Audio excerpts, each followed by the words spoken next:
Jonna the rapper glider in på takten. Jag plockar mina blommor ifrån andras rabatter. Hur känns det att bli bätad av mig? För det första så är jag en tjej. För det andra så är jag bara 8 bast. Men jag leker Harry Potter och flyger på min klass. Vi kan köra en match och vinna. Blev bjuden på GB-glass. Din mamma är kass, jag sitter på dass och du ligger under. Du kan inte andas på flera sekunder. Varför snackar du så mycket? Håll dig till din lego, du tror du är bäst. Men jobba på ditt ego. Hon har 250 stycken kommentarer. Ni kan säga vad ni vill men ni vet att jag tar er. Vi struntar i det men vi tar det sen. För jag ska på semester och se på Big Ben. Du kan inte bli min vän för du är inte snäll. Och du ser på Bolibompa varenda kväll. Jag är trött på dig gnäll, kan du bara vara tyst? Vad har jag gjort dig? Kan du inte vara schysst? Ta med dig syrran och försöka tråka. Men ni hittar ingen som är bättre än lilla Jonas. Så lägg ner din mick. Ta med dig syrran och gå. Speciellt lille man, du är knäckt av 8 år. Ta med dig syrran och försöka tråka. Men ni hittar ingen som är bättre än lilla Jonas. Så lägg ner din mick. Ta med dig syrran och gå. Speciellt lille man, du är knäckt av 8 år.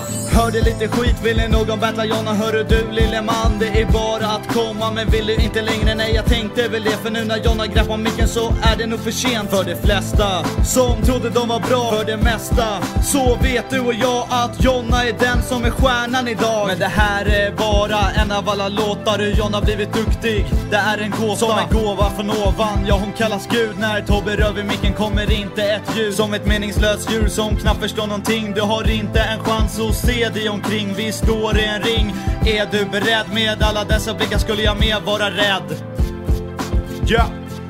Ta med dig syrran och försöka tråka. Men ni hittar ingen som är bättre än lilla Jonas. Så lägg ner din mick. Ta med dig syrran och gå. Speciellt lille man, du är knäckt av 8 år. Ta med dig syrran och försöka tråka. Men ni hittar ingen som är bättre än lilla Jonas. Så lägg ner din mick. Ta med dig syrran och gå. Speciellt lille man, du är knäckt av 8 år.